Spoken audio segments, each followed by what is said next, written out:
1 March দিনটা ছিল শিবরাত্রির। আর এই শিবরাত্রির রাতে ভোলে বাবা বলে বেরিয়ে পড়লাম প্রতিবেশী রাজ্য ঝাড়খণ্ডের রাজধানী রাঁচির উদ্দেশ্যে। আমার ট্রেন ছিল রাত 9:30টায়, 18615 হাওড়া হাতিয়া এক্সপ্রেস। এর আরও একটা নাম ছিল, যা ট্রেনের গায়ে লেখা দেখলাম, ক্রিয়াযোগা এক্সপ্রেস। এই হচ্ছে আমার ট্রেন। এই ট্রেন করেই হাওড়া থেকে এলাম রাঁচিতে। টাইমের অনেকটা আগেই পৌঁছে গেছে, 5:40 টাইম ছিল, তার আগে 5:30 পৌঁছে গেছে এই রাঁচি স্টেশন।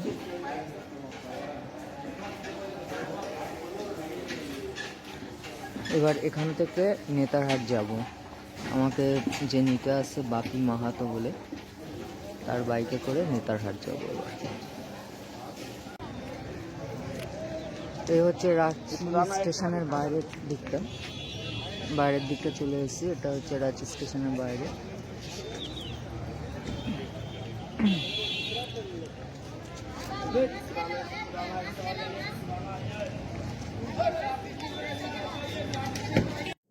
বাইকে চেপে চললাম ছোটনাগপুর মালভূমির রানী বলা হয় যাকে, সেই নেতারহাটে। পথের মধ্যে এই ভিউটা দেখে বাইক থেকে নেমে ভিডিও করতে শুরু করলাম। বিস্তীর্ণ মাঠ আর তার ওপারে এক সারি পাহাড়। এই হলো নেতারহাট যাবার রাস্তা। রাস্তাটা খুবই ভালো, আর রাস্তার দুধারে দেখতে পাচ্ছি সারি সারি শাল ও পাইন গাছ। রাঁচি স্টেশন থেকে নেতারহাটের দূরত্ব 153 কিলোমিটার। রাস্তা খুবই ভালো। কিছুটা রাস্তা পাহাড়ি ঢাল বেয়ে উঠতে হবে, কারণ নেতারহাট যেহেতু পাহাড়ের ওপরে, দুধারে শালের জঙ্গল আপনাকে মনোমুগ্ধ করবেই।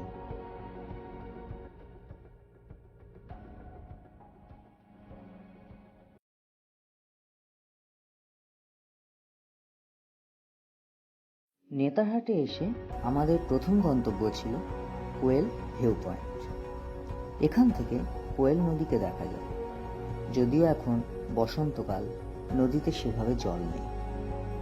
তাছাড়া সূর্যের প্রচণ্ড তাপে, প্রচণ্ড উজ্জ্বলতার ফলে দূরের কিছুই ভালো করে দেখা যাচ্ছে না। কিন্তু জায়গাটা অসাধারণ। পাইনের জঙ্গলে ঘেরা জায়গাটায় কিছুটা সময় কাটিয়ে নিলাম আর কিছু ফটো তুললাম।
কোয়েল ভিউ পয়েন্ট দেখে আমরা চললাম আপার ঘাগরি ওয়াটারফলসের উদ্দেশ্যে।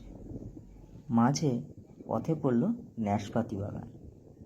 কিন্তু এ কি, বাগানের পাতা তো সব সাদা, সব শুকিয়ে সাদা আর খয়েরি হয়ে গেছে।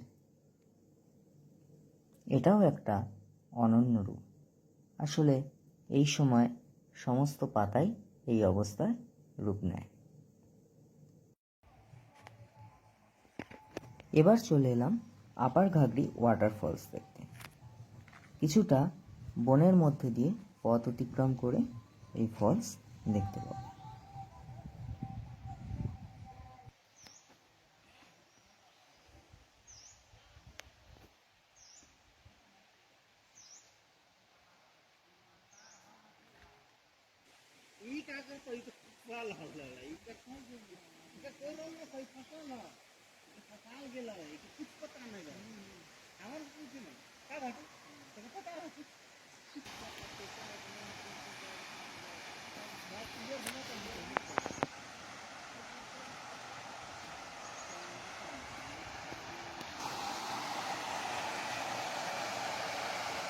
ফলসের কাছে একদম চলে এলাম, কিন্তু ফলসে সেরকম জল দেখতে পেলাম না। এটা বসন্তকাল, বর্ষাকালে এলে অনেকটাই জল দেখতে পেতাম, কিন্তু সেভাবে জল দেখতে না পাওয়ায় একটু নিরাশই হলাম। কিন্তু জায়গাটা অসাধারণ।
আপার ঘাগরি ওয়াটারফলস থেকে লোয়ার ঘাগরি ওয়াটারফলস 8 কিলোমিটার। আপার ঘাগরি থেকে এই জল 8 কিলোমিটার বয়ে নিচে নেমে সৃষ্টি করেছে লোয়ার ঘাগরি ওয়াটারফলস।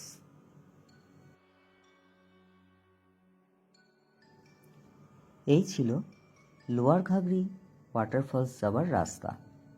সরু রাস্তা, দুধারে বৃক্ষসারি, আর মাঝখান দিয়ে চলে গেছে লাল মাটির রাস্তা। তবে রাস্তা খুবই খারাপ। 8 কিলোমিটার পাহাড়ি রাস্তা দিয়ে যাওয়া খুবই কষ্টকর। বর্ষাকালে এই রাস্তা আরও বিপদসংকুল হয়ে ওঠে, কিন্তু কষ্টসাধ্য জঙ্গলের মধ্যে দিয়ে পাহাড়ি এই রাস্তায় আপনাকে অন্য জগতে ফিরিয়ে দেবে।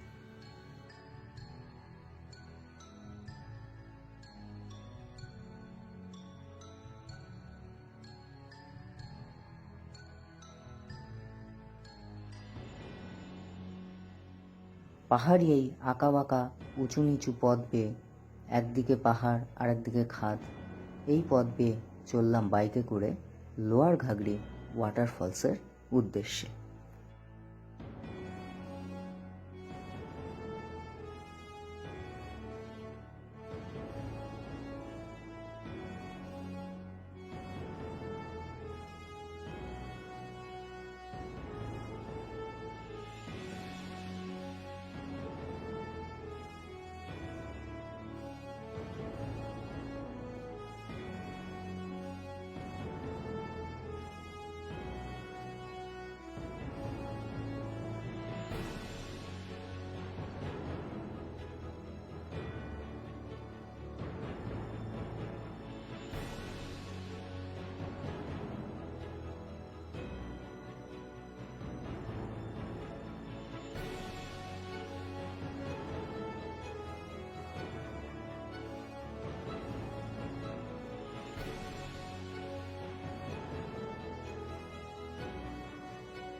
একদম চলে এলাম লোয়ার ঘাগরি ওয়াটারফলসের সামনে।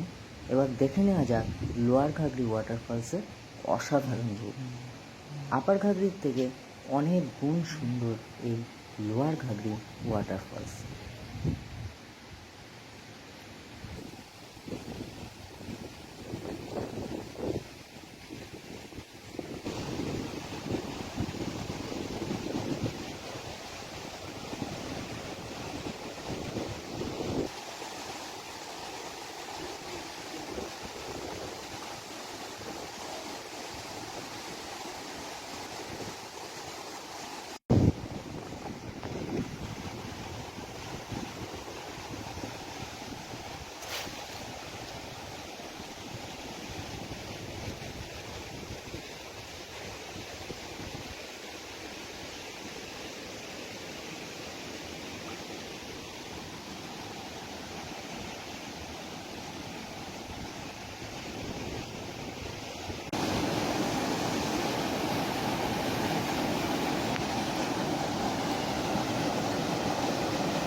আপার ঘাগরি লোয়ার ঘাগরি ওয়াটারফলস দেখে তারপরে হোটেলে গেলাম। হোটেলে গিয়ে ফ্রেশ হয়ে আবার বিকেল হবার আগে আগে বেরোলাম। আমাদের নেতারহাটে এখনও দুটো পয়েন্ট বাকি, যেটা হচ্ছে নেতারহাট ড্যাম এবং ম্যাগনোলিয়া ভিউ পয়েন্ট।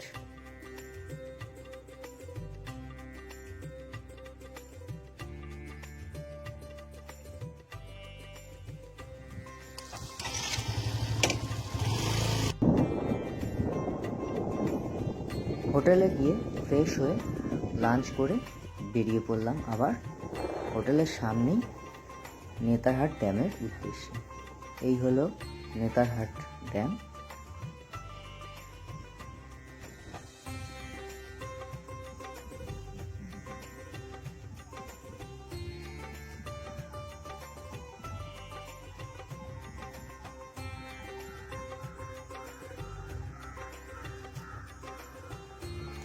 দুপুর রোদে লাঞ্চের পর হঠাৎ বেরিয়ে গেলাম নেতারহাট ক্যাম্পে। হোটেলের খুব কাছেই নেতারহাট ক্যাম্প।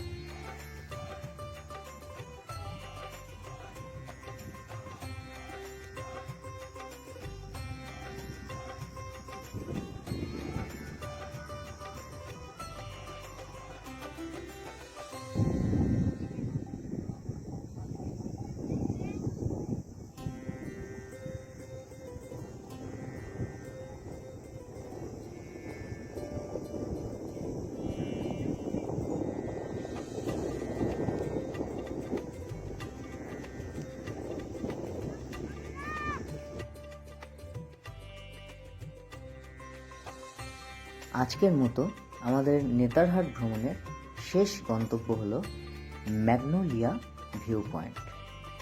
এটা একটা সানসেট পয়েন্ট। এখান থেকে দারুণ সানসেট উপভোগ করা যায়। আর আজকে আমরা ম্যাগনোলিয়া ভিউ পয়েন্ট দেখে হোটেলে ফিরে যাব। পরের দিন সকালে আবার বেরোবো লোদ ওয়াটারফলস এবং সুগাবাদ দেখবার উদ্দেশ্যে। এখন শুধু ম্যাগনোলিয়া ভিউ পয়েন্ট থেকে সানসেট উপভোগ করব।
পরের দিন ভোর ভোর আবার উঠে পড়ে চললাম লোদ ওয়াটারফলস আর সুগাবাদ দেখবার উদ্দেশ্যে।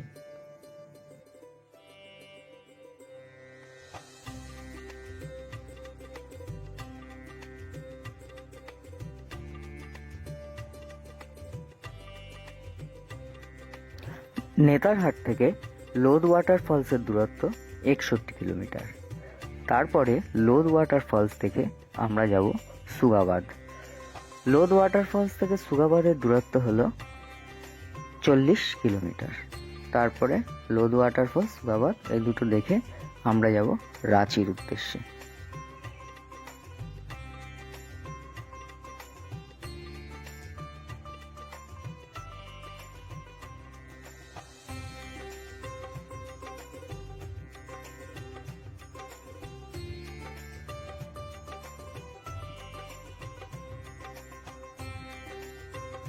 আমরা লোদ ওয়াটারফলসের গেটের সামনে একদম চলে এসেছি। আর এখানে 40 টাকা দিয়ে আমাদের বাইক নিয়ে তবে যেতে হলো। এবার 40 টাকা কী হিসেবে নিল জানি না, দুজন ছিলাম আর বাইক 40 টাকা নিল। ওখানে ব্যাগ রেখে চললাম লোদ ওয়াটারফলস দেখতে।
লোধ ওয়াটারফলস দেখে আমরা চলে এলাম সুগাবাদ।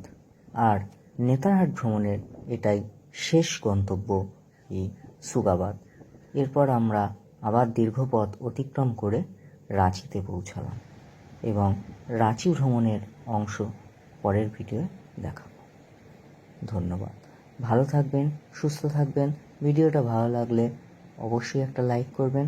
আর চ্যানেলটা যদি সাবস্ক্রাইব না করে থাকেন এখনও, তবে চ্যানেলটা প্লিজ সাবস্ক্রাইব করুন। ধন্যবাদ।